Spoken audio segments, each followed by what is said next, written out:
नमस्कार, मैं वंदना गुप्ता आज आपके लिए एक छोटी सी कहानी लेकर आई हूँ जो कि एक कविता पर आधारित है और उसका नाम है एक बुढ़िया, जो कि निरंकार देव सेवक जी ने उसकी रचना की है।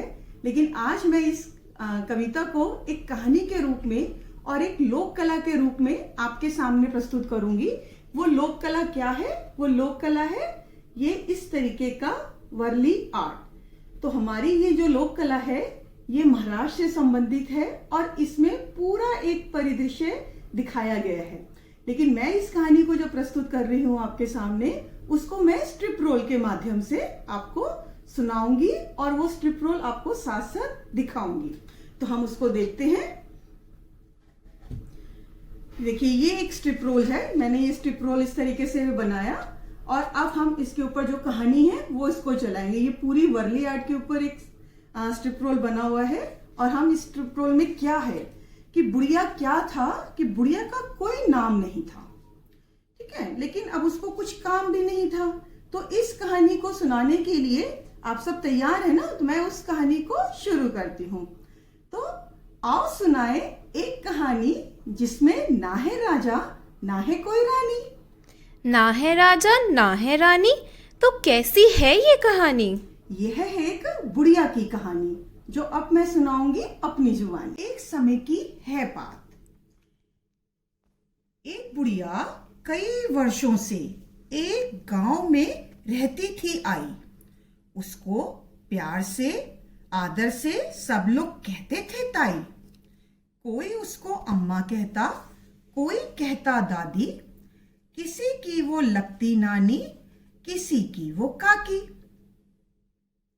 क्योंकि इस बुढ़िया का नाम नहीं था कुछ भी, अकेली होने के कारण काम नहीं था कुछ भी। वो दिन भर रहती थी खाली, फिर भी उनको नहीं था आराम। पता है क्यों? क्योंकि वो सबकी मदद करने में ही बिताती थी अपनी सुबह से शाम। कब हुई दोपहरी, कब हुई रात, बूढ़ी अम्मा तो बैठे बैठे ही कर लेती थी। कभी पक्षियों से, कभी पेड़ से, कभी बादलों से और कभी पौधों से और जानवरों से अपने मन की बात। वो बच्चों के संग बच्चा और बड़ों के संग बड़ी बन जाती थी। और पता है आपको, वो ऐसी छोटी मोटी पहाड़ियों पर चढ़ने से तो बिल्कुल नहीं घबराती थी। और वो क्या करती थी? वो बुढ़िया अम्मा तो बहुत ही थी हिम्मत वाली। वो बजा बजा कर कभी डंडा कभी ताली, वो बिल्ली को तो डंडा मार जरूर थी भगाती जब बिल्ली चुप चुप चुप चुप दूध पीने थी आती। वो सारा दिन कभी यहाँ कभी वहां सबसे बैठ थी बतियाती। ये अम्मा जी सबसे बैठ थी बतियाती और जैसी कोई मदद के लिए बुलाता वो झट अपना झोला और डंडा लिए दौड़ी चली थी जाती। तो जैसे ही कोई बुलाता वो दौड़ी चली थी जाती। अब उनका क्या, वो कैसे उठती थी? वो सुबह चिड़ियों के चहचहाने के साथ ही उनका उठ जाना, सूरज को नमस्कार करना और साथ में पेड़ पौधों को जल छिड़काना। और कभी कभी वो गायों को खेतों में भी चराने ले जाती थी। क्योंकि जब रामू काका कहते थे कि मौसी मैं तो आज नहीं जा पाऊंगा, तो मौसी कहती कोई नहीं बेटा, मैं खेतों में बकरियों को और गायों को ले जाऊंगी और चराकर वापस आऊंगी। तो वो सब लोगों सबको चराने लेके जाती और साथ साथ खूब सारा खाना भी खिलाती। और जब वापस आती तो वो क्या करती? वो जंगल से लकड़ी बीन कर ले आना और झूले में रोते हुए मुन्ने को लोरी गाकर सुलाना। और साथ में मुर्गियों और बतखों को भी डालती थी अपनी झोली से ढेर सारा दाना और झट झट झट झट बना लेती थी सुबह अपने लिए खाना। सब कहते थे कि काकी आप अपने अकेली हो, आप अपना खाना क्यों हो बनाती, आप हमारे संग ही क्यों नहीं खाती?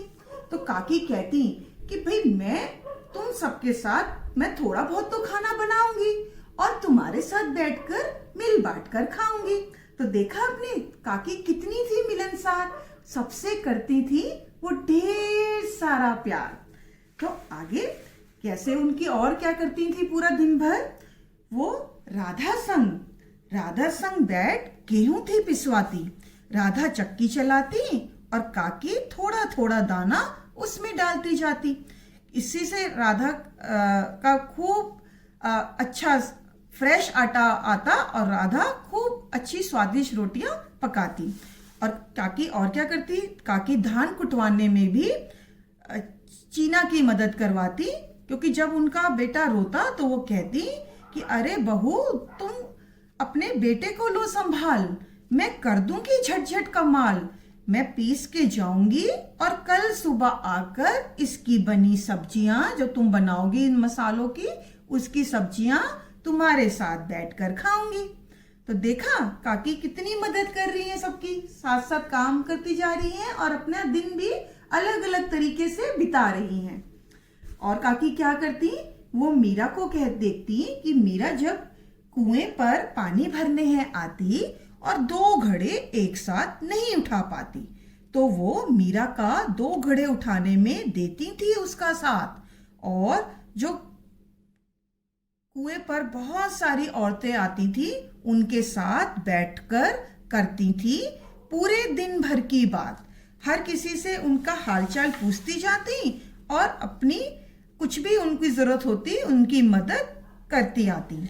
और वो वापसी में आते हुए जो रास्ते में बच्चे खेलते उनके साथ खूब खेलती, खूब मुस्कुराती, उनके बच्चों को अपनी गोद में बिठाती और उन्हें बहुत अच्छी अच्छी बातें सबको थी सिखाती।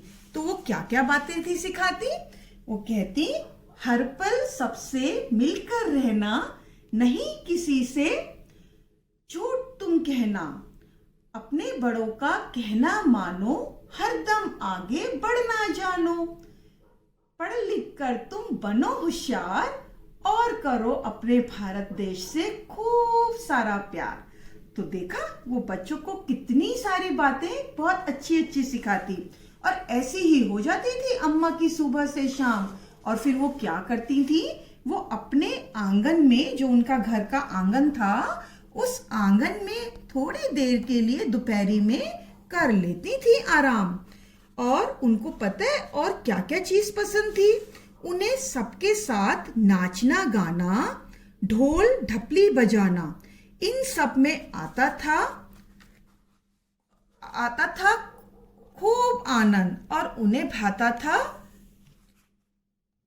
दही भात, उनको आता था आनंद और उनको भाता था खूब दही भात।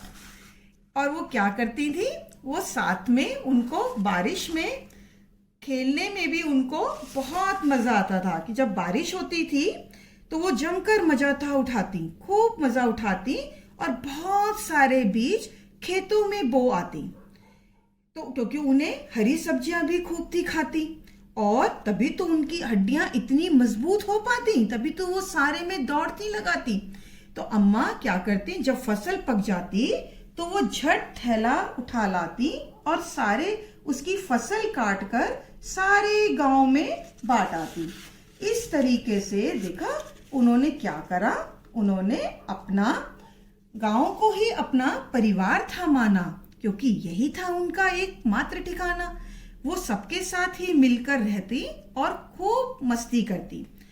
तो अब ऐसी ही हो जाती थी बूढ़ी अम्मा की सुबह से शाम, और चंदा मामा के निकल आने पर ही वो करती थी अपनी छोटी सी झोपड़ी में लेटकर आराम।